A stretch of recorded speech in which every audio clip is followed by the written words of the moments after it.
applied to human life would matter. If negative brought up an argument saying people are going to lose money, the judge would have to strike it from his flow because it doesn't have anything to do with human life. And so negative is limited to bringing up arguments on human life.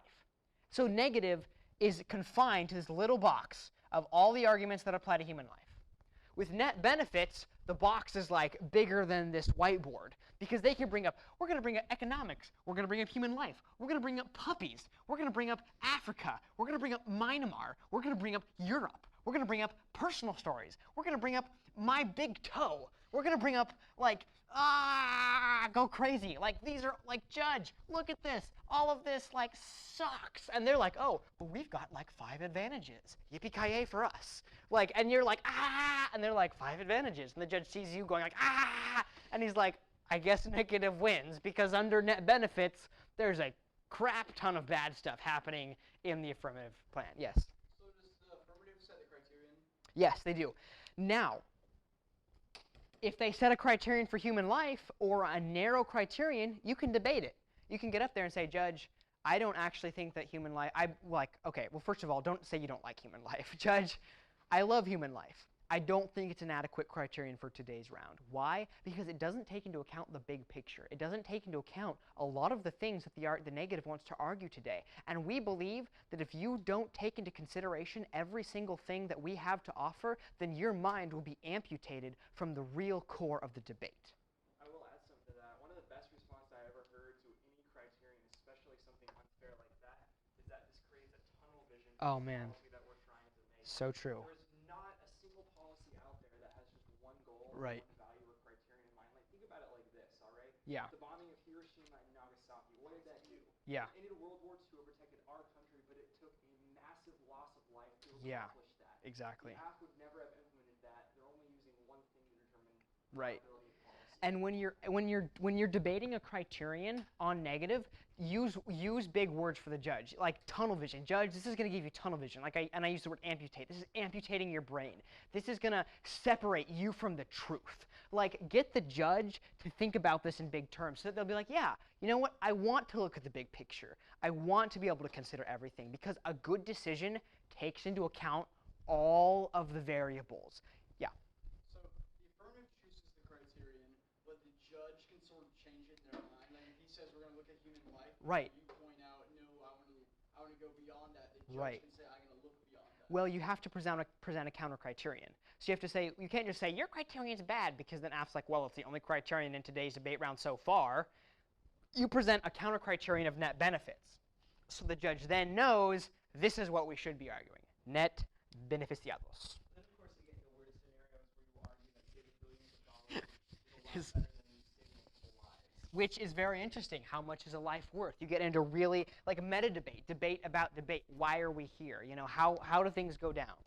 So yeah. Are there rounds where it's literally just debating about what you're debating about? Yeah, that happens. When you get to hit, like when a good team hits a good team, both teams recognize what the core of the debate is, and they recognize why they're debating about what they're debating. And so sometimes, very subtly, you can use ad hominem arguments because one nationals winning team will look at the other nationals winning team and be like, you guys aren't valuing what's really true because we're looking at the core of the debate, and the other team will be like, no, we're looking at the core of the debate, and you guys, and so they'll accuse the other team, but more like the other team's argumentation of how they're going about it. But that really only happens when there's like 2 amazing teams. But you can, if you do it, you bring the whole level of debate up. When one good team focuses on the core, it forces the other good team, the other bad or good team, to focus on the core, and it raises the education level of the debate. All right. So, love net benefits when you're negative. Love it, love it, love it, love it, love it, love it, love it. All right. Persuasive responses. And this is a little bit about 4-point refutation, but beyond that. Persuasive responses. I don't even know how to spell. Okay. So there's 2 ways that come under this. A, obviously, is finding the core. We just talked about that. B is something called clumping. And then C is 4-point refutation. You already know this one. we already covered 4-point refutation, so we're going to talk a little bit about clumping. The negative teams usually will split their argumentation. So they'll run something in the 2NC, all new argumentation, all new, all new, all new. 8 long, painful minutes of new stuff that you have to cover. And then the 1NR will get up there and present everything that's been in the round up until that point. 5 painful minutes of refutation. And then you get up as the affirmative, and this applies to negative and affirmative. So I'm saying it as if you were the affirmative, because it applies to affirmative. Now we'll talk about how it applies to negative in a second, but this is just some advice on affirmative. You get up in the 1AR, and you have 5 short minutes to cover 13 minutes of argumentation. And the way people do it is they speed up. They start, and they're like, okay, I have a lot of material to get through today, so we're going to go really fast. And then we're going to talk about here's point 1, here's point 1, and they start going, and the train doesn't stop until the end. And the longer they go, the faster they get. And they're like, so Judge, we really want you to today because we're living in benefits, so we're going to okay, I'm done. And the judge is like, hold on there, buddy. Like, I missed this, I missed this, I missed this, I missed 3 little sub-points in here, and he only gets some of the middle stuff. What most debaters, good debaters, do is they clump. You know why they clump? They take arguments. They're like, you know what? This and this go together, and that go together. So we're going to combine this, and we're going to combine that, and this and this and this and this go together. So we're going to combine all these. So we really only have to respond to like 5 different things. And the reason they can clump, can anybody take a guess, is because they find the core of what the argument is. They say, these arguments have different taglines, but they mean the same thing. In this argument, they're saying the economy will collapse. And in this argument, they're saying stocks will fall.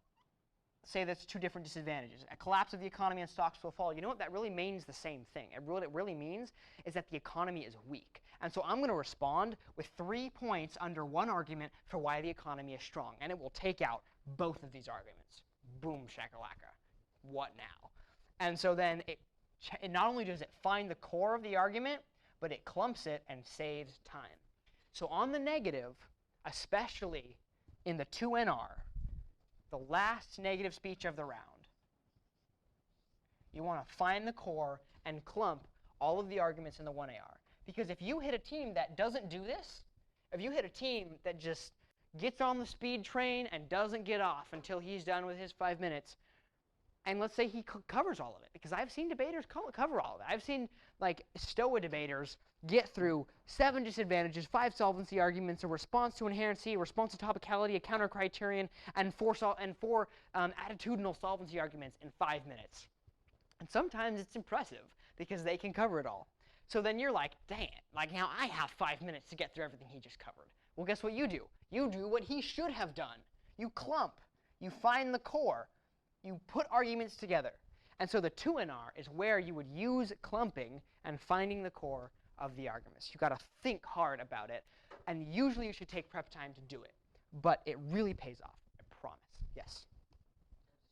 Oh, awesome. Stretch away. All right.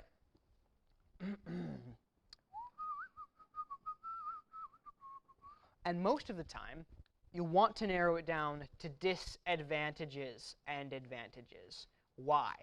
Because the judge finds you more believable when you focus on your arguments, not the affirmative team's arguments. And I'll show you a little diagram of how that's true.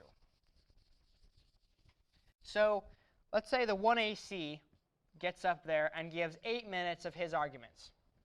The 1NC gets up there and responds to all of those arguments. Well, those are all the affirmative arguments. So now you've just spent 16 minutes on the affirmative team's arguments. Who do you think what arguments is the judge thinking about more? The affirmative team's arguments. If you presented 8 minutes of your own arguments, now it's 8 versus 8. The judge is equally split. You want to get him not only to forget these arguments as fast as possible, like ASAP, but you want to get him to think about your arguments for longer. So the reason why you do disadvantages is because inherency requires you to talk about the affirmative team's case. Solvency requires you to talk about why their case won't solve. Significance requires you to talk about why their case isn't significant and how it's too small. And those are all great. I've seen many debate rounds won on these issues. But disadvantages, you literally just stand up there and go, the world is going to burn if you pass the affirmative team's plan. And you don't even really have to talk about the affirmative team's plan. You can just say, they're passing X bill is going to set the world on fire. Like, and let me tell you these 6 ways why it's going to happen.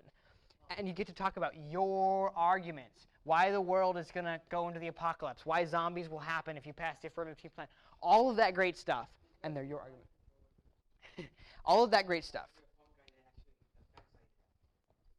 Yeah, there's a brain-eating fungus that lives in Lake Bob. Can I add something on that? Yes, go ahead.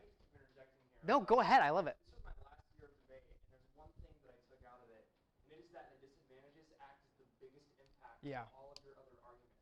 Who Yeah. cares if their plan might get passed in 2 weeks? Who cares if their problem is a little insignificant? Who Yeah. cares if they don't solve the problem completely? They only care if we solve that insignificant problem. If we go ahead and pass the plan now, the world is going to blow up. Yeah. All those other arguments are meaningful because of the disadvantages. Yeah. All right, what time is it? Okay, 2 o'clock. Sweet. Okay. Disadvantages. While we're on disadvantages, What is disadvantage? I will tell you right now. Good. Oh, man. And there is literally a perfect way to run a disadvantage. So disadvantages have 3 parts. Links, brinks, or some people call it uniqueness, and impacts. And this is how a disadvantage should be run. In Stoa, there is a great lack of structure under disadvantages. They just say, their plan does X, therefore the world will blow up. That's bad. That's really sloppy debate. You say, their plan does X, and if you do that, you're going to lose nukes to Pakistani terrorists. And if you lose nukes to Pakistani terrorists, they're in threat of being used. If they use them, then the world is going to blow up. So the link is how their case, AF case, is linked to your problem, linked to DA. How you get from the AF case to DA. It's the road. The link is the road between the two. Brinkness is how it's related. How it's related. How these 2 things are related. If you lose nukes, the nukes will blow up the world, basically. It's how it's related or how close it is to happening. How unique. And the impact is nukes are going to explode. The impact is babies are going to die. The impact is people are going to hate you. The impact is we'll lose money. The impact is give anything. That's exactly. Impacts. What will happen, when it will happen, how bad it will be.